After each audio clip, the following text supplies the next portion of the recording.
Hello, hope you all had a fantastic weekend. Thanks for starting your week with us here on First Take alongside Skip Bayless and Stephen A. Smith. I'm Molly Karam. Good morning, Glad to see guys. you here in Bristol, Connecticut. I'll be here all week. Thank you. Skip, another costly win for your squad. Obviously, Yep. Tony Romo suffering a fractured left collarbone in the third quarter of Sunday's win against the Eagles. So no Romo, no Dez, a slew of other injuries. They are 2-0, but Skip, are your Cowboys done? Despite what my friend Stephen A. Smith was tweeting last night, no, they are not done. Not unless you tell me that both Romo and Dez are done for the entire year. Or you tell me that Dez and Romo return a little prematurely and they re-break the bones that are now broken. But Stephen A. Smith, if the best case happens, if Romo and Dez both return and remain 100%, you better believe this football team can get to the Super Bowl, because if they return healthy, the NFC is going to have hell to pay. So let's talk about what happens in the interim. I still have the best offensive line in all of pro football. And by the way, most people don't get this, but Ronald Leary, my starting left guard, could not play yesterday. So he should be back with a pulled groin by next week. Yeah. And my defense remains underrated because it keeps battling its tail off for Rod Marinelli. And what it pulled off yesterday against the Eagles in your town in Philadelphia was nothing short of quietly spectacular. So let's just talk about this. All my Cowboys need to do is win the NFC East, because if you win the East, and by the way, they already have 2 huge division wins. The NFC East title gives you a ticket into the playoffs, even if you have to play on the road. What have my Cowboys now done, Mr. Smith? They have won 10 straight regular season road games. Franchise record. That's unbelievable to me. 10 straight on the road. And they have beaten Chip Kelly all 3 times in Philadelphia that Chip has coached in Philadelphia. Really? That's unbelievable. This team, as I keep trying to remind you, loves to play and to win on the road. So would I bet against them in road playoff games? Should they have won at Green Bay last year? Because we know that was a you-know-what. That was a you-know-what. So let's get back to, even if Dez and Romo are gone for 7 or 8 games, can my Dallas Cowboys win the East? Absolutely, because maybe you can correct me on this, but I don't see their 3 division rivals, any of those 3, running away with the NFC East. Listen, your Giants are not 0-2 awful. The Eagles are not 0-2 awful. They will both make a little noise. They will both have their moments. Hey, the Redskins are not bad. They've already had their moment, but they still have Kirk Cousins at quarterback, which is why I don't fear long-term the Washington Redskins. So let me just go to, if my Cowboys, with Brandon Weeden at quarterback, who, by the way, very quietly went 7 for his 7 that he threw in that game yesterday, 7 for 7. And remember, this is his 2nd year in the system, and he made a big point last night. This is the first time since 7th grade that he's had the same offensive coordinator for 2 straight years. So he's far more comfortable in this system now than he used to be. Yep. So what if my Cowboys, who have some guts and fight in them that is becoming special, what if they pull off a win against Atlanta at home? What if they go to New Orleans, where Jameis Winston won yesterday, and beat Drew Brees to get to 4-0? Right. Guess what happens then? Here comes Greg Hardy. Here comes Rolando McClain. Maybe here comes back Randy Gregory from his high ankle sprain. You don't think that defense is just going to get a little stronger, but stronger? They will. So do I think they're done? No, they're not done, because they still can win the NFC East. Thank you very much. Skip Bayless, let me start off the show by giving you kudos, because for the 2nd consecutive year, you're absolutely right. The Dallas Cowboys are going to win the NFC East. The Eagles, once again, have let me down. I'm done. Oh, you're writing it off. I'm writing the Eagles off. I'm writing the Eagles off, and I'll get to that in a second. They just look pathetic. I can't believe how awful they have looked yesterday. The Dallas Cowboys looked sensational defensively. When I imagine the fact that they don't have Scandrick, that they don't have, Randy Gregory, okay, that they don't have Greg Hardy, that they don't have Rolando McClain, and I look at what that defense was able to do yesterday, It's very impressive. There's no question about it. And when you imagine Dez Bryant and Tony Romo, it's clearly it's understandable why they were your Super Bowl picks. The Philadelphia Eagles are an entirely different story. The Philadelphia Eagles had 17 yards rushing yesterday. 17 yards rushing. In 2 games, they have a grand total of 70 yards rushing. Their 17 yards rushing yesterday is the worst since the franchise was in existence in 1961. Yeah. That's how bad the Eagles' offense was. Sam Bradford looked like a straight-up... I'm not going to even call him names. What I'm going to say is he looked pathetically weak. He looked petrified. He looked in over his head like a deer caught in headlights. The offensive line, whether it was Kelsey, whether it was Gardner, whether it was this dude Barbary or whomever, the Eagles' offensive line is a shell of itself, and Chip Kelly looks like no genius. You got rid of Evan Mathis, who's now in Denver. This was an 11-year veteran and an all-pro at your left tackle spot. You see where that's got you. Okay, Jeremy Maclin, your wide receiver, is gone. Clearly, Chip Kelly is so addicted to his system. His level of intelligence and his IQ is so above the charts compared to everybody else that somehow, some way, he does not believe that he needs talent in order to win in the NFL. He only needs his system. So, Skip Bayless, I will concede that you are absolutely, positively, 100% correct about your Cowboys as it pertains to the NFC East. Here's the thing. Here we go again with accident waiting to happen. I was not measuring the Dallas Cowboys according to the NFC East. Sure, I picked the Eagles. Sure, I thought that they would do some damage because of their offense. Sure, I was wrong about that. I'm wrong about quite a few things. I don't pretend to be infallible, nor do I pretend to be perfect. What I pretend to be, which is not pretentious at all, is accuracy as it pertains to the Dallas Cowboys overall. And what do I consistently say? At some point in time, the Dallas Cowboys, just like Jay Cutler, they won't let you down. Just be patient. What can go wrong will go wrong.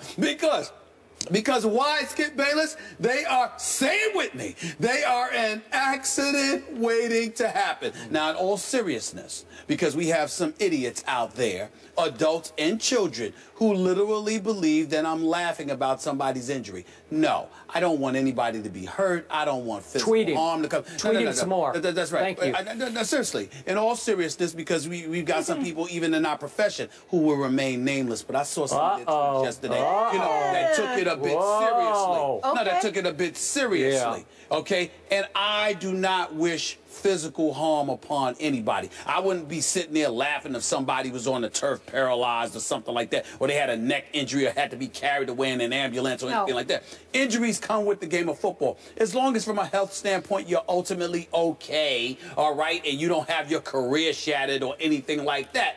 When I'm laughing about it, it's about the result it's going to have on your football team, not necessarily you being injured. So everybody needs to pump the brakes there. Having said all of that, I couldn't help but giggle when I saw Tony Romo go down, because I said to myself, I hope he's okay. But I looked at Jerry Jones, who looked like he was on the verge of being taken to the hospital himself because of how depressed he looked, okay? You looked at the Dallas Cowboys season just flashing before their very eyes.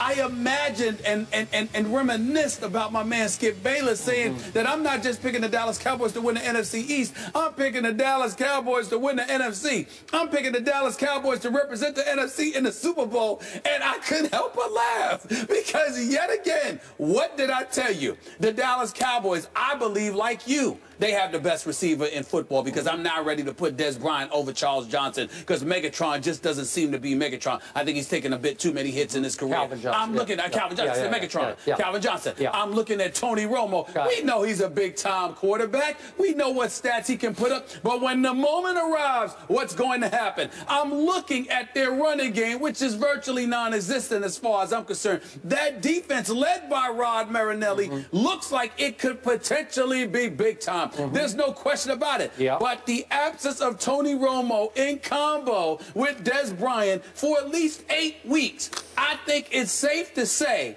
this is what's going to happen. The NFC East is a wash because all the Dallas Cowboys have to do is play 500 football the rest of the way, and they got the division. Because I think 9 wins are going to deliver you the NFC East. But is it going to deliver you home field advantage? No, against I don't need it. I don't need it. Against the Green Bay Packers?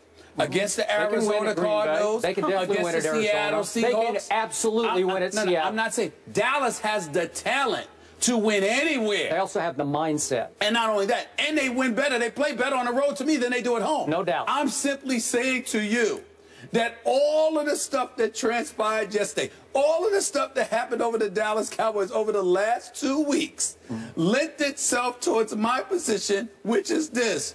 At some point in time, something will go wrong with this team. I don't know what it is. I don't know what it is. It could be a traffic jam going to Texas Stadium, for crying out loud. It could be food poisoning for one particular game. It could be somebody. I don't know. All I know is that it never ever fails. And that is what made me giggle, because this is nothing more. Don't think for 1 second that this is the last thing that's going to happen to the Cowboys. You can book it.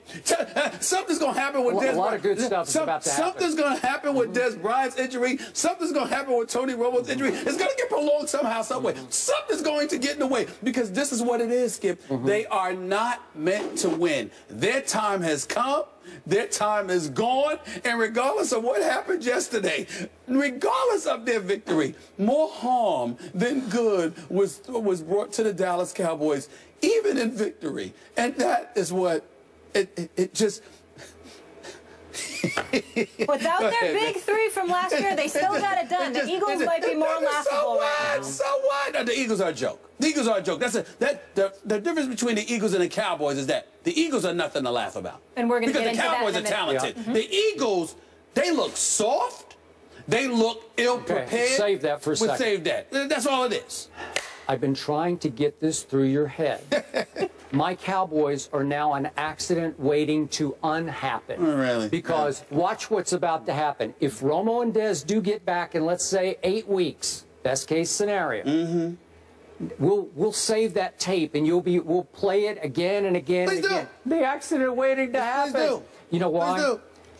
There's something going on with this football team. There's something special. The guts, the fight. If they were 0-2, if they had blown the game to Eli and then gone to Philly, and after Romo went down, Brandon Weeden stinks it up, and they blow the little lead that they have, and they lose to the Eagles to fall to 0-2, I'd be right there with you. That did not happen yesterday. Do you realize, against the vaunted genius that is Chip Kelly, that Chip's offense in Philadelphia against my Cowboy defense, against Rod Marinelli in 3 tries has averaged 13.3 points. Against the rest of the opponents at home in the Chip Kelly regime, they're averaging 30 points a game. 30 a game versus 13.3. Something is going on here with this coordinator and this defense that can get them through the night. The offensive line didn't go away. Just watch what's going to happen now, because if they can just keep their heads above water, and I just made the case, I give them a shot against Atlanta and at New Orleans. I don't give them a shot in the 5th game against New England, but then they get a bye week. And if they start to get healthy and eligible, your prediction about accident waiting to happen is going to go right down the toilet. Skip Bayless, I know that you love to be right. You're just addicted to the world confirming that you're right. But let's be clear about especially against you. He was pretty right yesterday with the picks, though. We'll give you props on that. So what? A dead clock. So what? Oh, what? This dead clock is right every Monday. That's not true. That's not true. There's a few games you've gotten wrong last week. Let's call a spade now. But who's ahead? I think I'm ahead of you like 7-1. No, it's not 7-1. It's significantly much closer than that. But that's neither here nor there, Skip Bayless, because for me, as long as I'm right about the Cowboys, it does not bother me. And this is the beauty of it all. Because let me tell you something right now. Let me remind the world of my promise. Not a bet, but a promise that I would have to wear Dallas Cowboys paraphernalia the entire week of Super Bowl week in the event that the Dallas Cowboys get to the Super Bowl. We all know I don't want that nightmare. And I am telling you right now, it will not happen. And that's what you have to pay attention to right here. Skip Bayless, you sit there and you hit your Wagner team. You're addicted. You hold on to them. And then you are absolutely, positively miserable for months when it doesn't happen. So at the end of the day, Where does my joy come from? My joy comes from the reality that from December on, Skip Bayless is going to have a very, very miserable offseason because your Dallas Cowboys are going to let you down. Tony Romo will come back.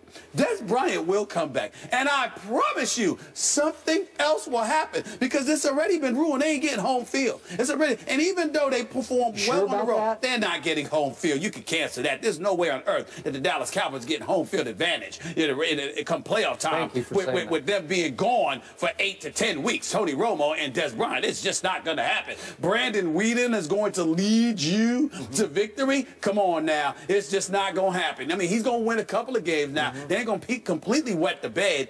But the Dallas Cowboys will struggle. They will not be the same team. And as a result, it will cost them home field advantage in the playoffs. And as a result of that, they will not be going to the Super Bowl. As I promised you, they would not. This, to me, as long as Tony Romo, God bless him, they don't want any life-threatening thing to happen to him, of course. But thank goodness, you know, he's relatively healthy, but he can't play football. In the end, I want you on the field with your best losing that way rather than you getting injured, except with the Cowboys. Because with the Cowboys, my accident waiting to happen mantra, I love that to continuously prove correct. Okay, whatever can go wrong will. And that is what has happened to the Cowboys. And you will be forced to face that sooner than you think. And you will be forced to wear cowboy paraphernalia for that whole week leading up. It will not happen. No? It will not happen. Our bet is still in. It's no bet. Yeah. I didn't even ask you to bet me. I volunteered. That's no true. bet involved. Okay. I will gladly do this because it will not happen. Okay. That miracle will not try to surprise Okay, but you're me, declaring it null and void as in it can't happen now, but it's still in effect, right? Can't happen. Okay, I just want to make sure it's still in effect. We got it on record. All right, you heard from Skip and Stephen A. on the matter. Now it's time for you guys to weigh in on Twitter. Let us know what you think by replying yes or no to the hashtag LosingRomo.